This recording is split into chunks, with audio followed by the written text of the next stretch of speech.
French कहानी की शुरुआत में हमें एक बहुत बड़े शहर को दिखाया जाता है जो पूरी तरह से रेगिस्तान में बदल चुका है। दरअसल आज से 10 साल पहले एक बहुत बड़ी सोलर फ्लेयर आई थी जिसने ओजोन लेयर को पूरी तरह से दबा कर दिया और दो लड़के तबाह होने के बाद धरती बंजर हो गई, जिस वजह से इंसानों की एक बहुत बड़ी आबादी मारी गई और कुछ इंसान धरती पर बचे हुए हैं जो किसी भी तरह से अपने आप को जिंदा रखना चाहते हैं। धरती पर अधिकतर हिस्से ऐसे हैं जहां पर इंसान नहीं रह सकता, यानी कि धरती अब इंसानों के रहने लायक नहीं बचे। धरती पर हमेशा तूफान आते रहते हैं और ऐसी तूफान में हम एक आदमी को दिखाया जाता है जिसका नाम प्रिंस है, जिसने एक सूट पहना होता है। यह सूट सूरज से निकलने वाली अल्ट्रावायलेट रेज से बचने के लिए होता है। अल्ट्रावायलेट रेज फैल चुकी है जो इंसानों के लिए बहुत खतरनाक है। ढूंढ रहा है, वापस उस जगह आ जाता है जहां पर हो रहे थे। दरअसल यह एक लैब है जहां पहले कभी वह काम किया करता था। प्रिंस यहां पर अपने एक रोबोट और अपने डॉग के साथ रहता है। अपने डॉग से बहुत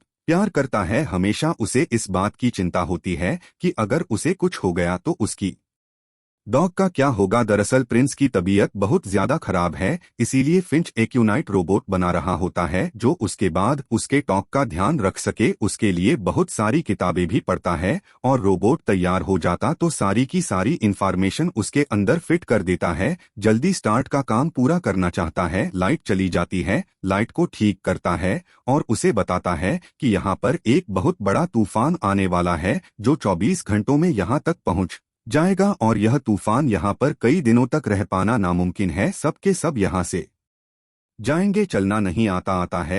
सैन फ्रांसिस्को के लिए निकल पड़ते हैं। जो वस्तु ही है वह अल्ट्रावायलेट रेस से पूरी तरह से प्रोटेक्टेड होती है और जो भी सफर में आगे बढ़ते हैं तो इनकी रास्ते में एक शहर पड़ता है। अपना सूट पहनकर अपनी उम्र रोबोट के साथ बाहर निकलता है। यहाँ पर खाना ढूंढ के अंदर जाते हैं जहाँ पर मिलते हैं और दोनों की दोनों आते हैं। जाता है आता है कि बाहर का टेम्परेचर बहुत ज्यादा है। दरअसल यहाँ पर टेम्परेचर कम से कम 150 डिग्री रहता है जिसमें किसी भी जीव का जिंदा रहना नामुमकिन है। तब यह देखते हैं कि तूफान इनकी तरफ लगातार बढ़ रहा है, इसीलिए बस से लोग यहाँ से निकल जाते हैं। लेकिन जब भी रास्ते में होते हैं तो इन्हें समझ में आ जाता है कि यह इस तूफान से बच नहीं सकते, इसीलिए अपनी बस को वहीं पर रोककर चारों तरफ की रेट होते हैं और उनकी लोबान देते हैं। तूफान अभिन्न तक पहुंच जाता है। इनकी बस हवा में उड़ना शुरू हो जाती है, पर जल्दी तूफान यहाँ से गुजर जाता है। वह नहीं होता जो कुछ देर पहले आने वाला था। तूफान जाने के बाद जब से बाहर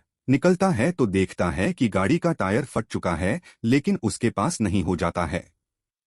अगली पल रोबोट अपने हाथों से पूरी गाड़ी को उठा लेता है, जिस वजह से सींच गाड़ी का टायर बदल देता है। प्रिंस को अपनी रोबोट किस काम से बहुत अच्छा लगता है, इसीलिए वह उसका नाम चेक रख देता है। अभी लोग यहाँ से आगे निकल जाते हैं। रात को प्रिंट गाड़ी में सो जाता है। अगली सुबह जब उठता है तो देखता है कि उसका डॉग भौंक रहा है। म्यूट कर देखता है तो रोबोट उसके सामने होता है। रोबोट से बताता है कि मैं तुम्हारी डॉग की भाषा को सीख रहा हूँ। इसकी भाषा से मुझे पता चला है कि यह मुझे पसंद नहीं करता। फिर कहता है कि तुम दोनों को घुलने मिलने में थोड़ा सा टाइम लगेगा, जल्दी तुम दोनों की दोस्ती हो जाएगी। उसके बाद से उसके साथ ही यहाँ से आगे बढ़ जाते हैं। रास्ते में हैं जहाँ पर को लेकर जाता है यहाँ पर होते हैं, इसीलिए धूप नहीं करती, यानी कि इज्जत को दिखाया जाता है। जो गाड़ी चलाने की प्रैक्टिस कर रहा होता है, दरअसल उसके दिमाग में जो डाटा डाउनलोड किया था वह मात्र 72% ही डाउनलोड हुआ था, इसीलिए उसे हर चीज की पूरी नॉलेज नहीं होती। और जब वह गाड़ी चलाता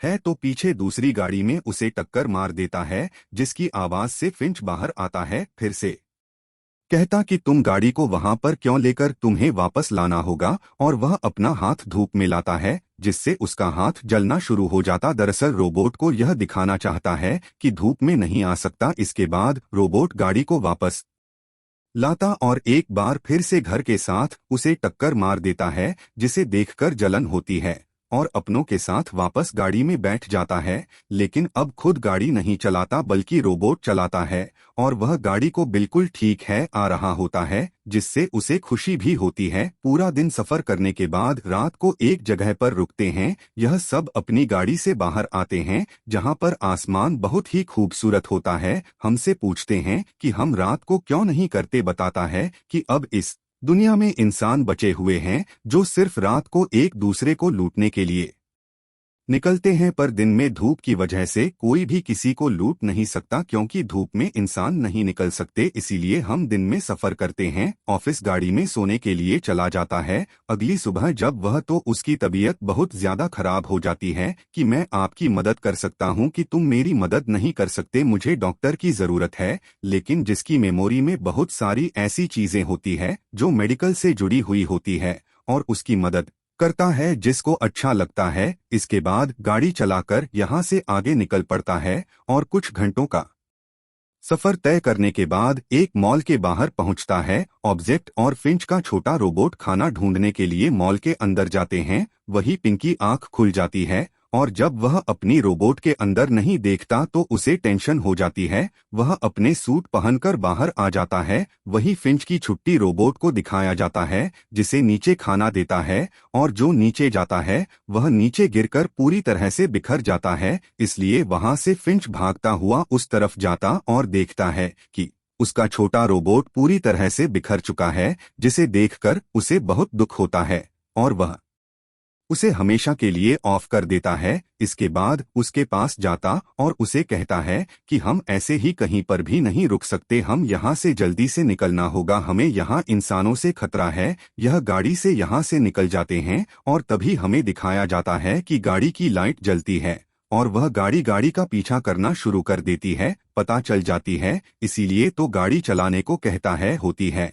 और इनके सामने खिलाई जब गाड़ी को फ्लाईओवर के ऊपर ना ले जाकर नीचे ले जाता है। हालांकि फिंच उसे ऐसा करने से मना भी करता है, लेकिन वह फिंच की बात नहीं सुनता और गाड़ी जब फ्लाईओवर के नीचे आ जाती है तो जब गाड़ी से उतरकर गाड़ी को धकेलता वह फ्लाईओवर के नीचे कर देता है। वह खुद भी गाड़ी के अंदर आ जाता है। इसको बहुत डर लगता है कि अब इंसान आतारे से मार देंगे और उसकी गाड़ी और उसके सारे सामान को यहाँ से ले जाएंगे। लेकिन वह लोग जो इनका पीछा कर रहे थे उन्हें नहीं पता चलता कि यह फ्लाईओवर के नीचे, इसीलिए वहां से आगे निकल जाते हैं और इस गाड़ी से बाहर आता और देखता है कि सोलर पैनल पूरी तरह से टूट चुका है, जिससे उसे बहुत गुस्सा आता है। वह रोबोट से जाने की जेब से कहता है कि तुमने से खराब कर दिया, तुम्हें नहीं पता कि क्या करना चाहिए। वह से बहुत डांट दिया और उसके बाद खुद गाड़ी के अंदर आ जाता है। दरअसल उसकी तबीयत बहुत ज्यादा खराब होती है, इसीलिए वह अपना पेशेंस भी खो रहा होता है। जब भी अब गाड़ी के अंदर आ जाता है, एहसास होता है कि उसे चैट को डांटना नहीं चाहिए था। मुझे को कहते हैं कि जब ओजोन लेयर शुरू में खत्म होना शुरू हुई थी तो सबको ऐसा ही लगा था कि कुछ ही दिनों में सब कुछ ठीक हो जाएगा, इसीलिए इंसानों ने अपने आप को अपने घर के अंदर कैद कर लिया। लेकिन कुछ इंसान ऐसे भी थे जिन्हें पता था कि यह सब कुछ इतनी जल्दी ठीक होने वाला नहीं है, इसीलिए वह अपनी सर्वाइकल के लिए सामान इकट्ठा कर रहे थे। उन लोगों में से मैं भी एक था। एक दिन जब एक मॉल में गया तो वहां पर एक बच्ची थी जो अपने सामान को इकट्ठा कर रही थी। उसके साथ उसकी मौत भी थी। अपनी बेटी को गंदी थी और कहा था कि कोई भी इंसान तुम्हारे सामने आने की कोशिश करे तो उसे शूट देना, कि मैं उनकी मदद करना चाहता था लेकिन की वजह से मैं सामने नहीं किया। कुछ देर बाद आ गए और उन्होंने उसकी मॉम को मार दिया। उन लोगों के बाद में उसके पास गया तो मैंने देखा कि उसका बैग हिल रहा है और उसके अंदर से निकला जो आज भी मेरे पास है कि मैं उसकी मॉम को तो नहीं बचा पाया, लेकिन अब मैं स्टॉक को बचाना चाहता हूं, इसीलिए मैंने तुम्हें बनाया था। भी देखता है जो हमेशा फिंच अपने पास रखता है। इंजन एचरेफ को बताया था कि पोस्ट कार्ड्स उसके अंकल ने उसे दिए हैं, पर जब जब कोस्ट गार्ड के पीछे पड़ता है तो उसे पता चलता है कि पोस्ट कार्ड्स उसके डैड ने उसे दिए थे। अब गाड़ी चला होता है, ओपन टूटता है। पिंटू तितली को देखता है तो उसे बहुत खुशी होती हो। समझ जाता है कि बाहर का वातावरण पहले से बदल चुका है। वह अपना हाथ बाहर धूप में निकालता है, लेकिन इस बार उसका हाथ नहीं जाता और इसके बाद वह बिना सूट के ही बाहर निकल जाता है। रेंज देखता है कि सामने एक फूल खिला हुआ है और जो पूरी तरह से नष्ट हो गई थी और प्रकृति ने उसे दोबारा बना दिया होता है, इसीलिए टेम्परेचर कंट्रोल में है, कोई भी बाहर आ सकता है। तभी एक और उसके हाथ पर आकर बैठ जाती है, जिससे फिंच को बहुत खुशी होती है। वह चाहता है कि धरती अब दोबारा से रहने लायक हो गई है। अपनी गाड़ी से निकल पड़ते हैं। पति के दोबारा से पहले जैसे होने का जश्न मना रहा होता है। पिंजौर जब एक दूसरे के पास बैठ जाते हैं। जय सिंह से कहते हैं कि आपने मुझसे झूठ कहा था कि पोस्टकार्ड आपके अंकल ने आपको दिया था, जबकि उसके पीछे आपकी पिता का नाम लिखा हुआ है। वह बताता है कि वह कार्ड मेरे पिता ने मुझे दिया था। दरअसल मेरे पैदा होने के बाद मेरे पिता मुझे छोड़कर चले गए थे। मैं उनसे कभी नहीं मिला और जब उन्होंने मुझे मिलने के लिए बुलाया था मैंने सूट बनवाया था जो मैंने आज पहना है, लेकिन कभी भी मैं उनसे नहीं मिल पाया। मुझे सूट पहनने का मौका पहले कभी नहीं मिला। आज मैं खुश हूँ इसीलिए मैंने सूट पहना है। जैसा कि आपके पास तो और भी बहुत सारी पोस्ट कार्ड है। पेंट बताता है कि मैं दुनिया घूमना चाहता था, इसीलिए मैंने सब पोस्ट कार्ड को खरीदा था, लेकिन मैं कभी भी ऐसा नहीं कर पाया। मेरे सपना कभी पूरा नहीं हुआ। इसको में जो ब्रिज है,